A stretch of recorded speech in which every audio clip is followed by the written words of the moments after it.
और आज फिर निवेदन करूंगा इस व्यासपीठ के माध्यम से, सारी दुनिया का रुद्राक्ष रुद्राक्ष होगा, पर सीहोर का जो रुद्राक्ष होता है कुबेरेश्वर धाम का, जो बेचा नहीं जाता, जो मार्केट में नहीं मिलता और ना ही उसको खरीदना चाहिए। अगर कोई कहे कि सीहोर का रुद्राक्ष हमें कितने का मिलेगा, समझ लेना बेवकूफ़ बना रहा है। सीहोर का रुद्राक्ष अगर कोई बीमारी है, कोई तकलीफ है, कोई कष्ट है, कर्जे में डूब गए, बहुत एग्जाम दे लिए, निकल नहीं रहे हो, कुबेरेश्वर धाम सीहोर जाओ, बाबा के आगे हाथ फैलाकर वो रुद्राक्ष ले और उसको धारण करो। बीमार हो तो तांबे के कलश में उसको गलाओ रात भर, सुबह शंकर जी को जल चढ़ाकर उसका जल पीना प्रारंभ करो, धीरे धीरे बीमारियां कटना प्रारंभ हो। और अब तो बधाई आपको कि 25 तारीख से रुद्राक्ष वितरण चालू हो चुका है। आज दूसरा दिन रुद्राक्ष वितरण का हो गया। ऐसे रुद्राक्ष वितरण सुबह 10 बजे से 5 बजे तक सीहोर में रोज हो रहा। आप जाओ और लो। सीहोर का रुद्राक्ष ना कुरियर करा जाता है, ना बेचा जाता है, ना भेजा जाता है। उसका रुद्राक्ष तो बाबा के चरणों में मांग कर कंकर शंकर पूजन कर कर लाया जाता है। बाबा देने वाले बहुत सारे मिलेंगे और बहुत प्रवचन दे देंगे। प्रवचन का मतलब है कि दूसरे को समझा देना, दूसरे को ज्ञान दे देना, दूसरे को बता देना।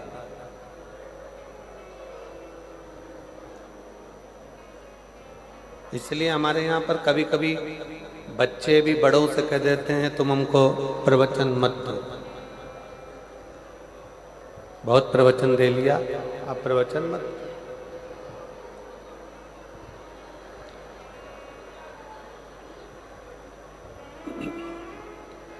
प्रवचन में और कथा में बहुत अंतर है, बहुत अंतर। प्रवचन दूसरे को उपदेश दे देना, दूसरे को कह देना, दूसरे को समझा देना, दूसरे को बोल देना, सरल। प्रवचन दे देना, बता देना, समझा देना, कह देना, सरल। पर अपने ऊपर उतारना,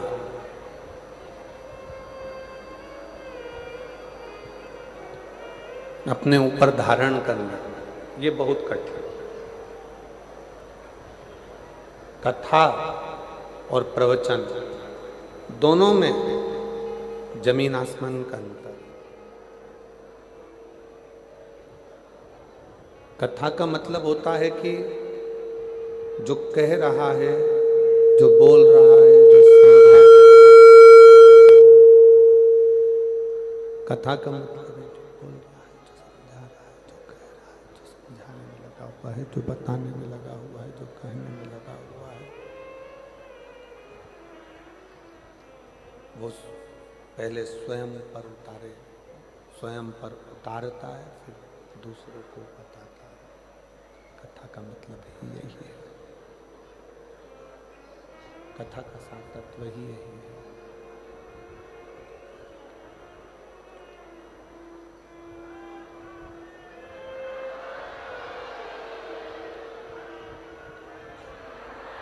कथा का मतलब ही यही है, कथा का सार तत्व ही है।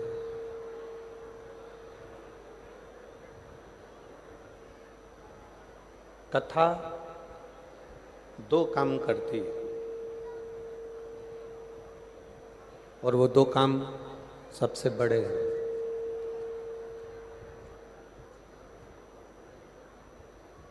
कथा दो काम करती है।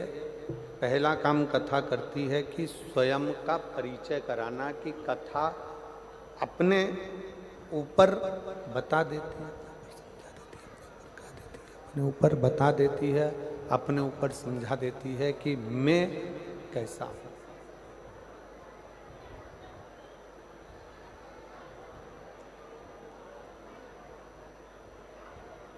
मैं कैसा हूं ये कथा बता देती है, कथा कह देती है।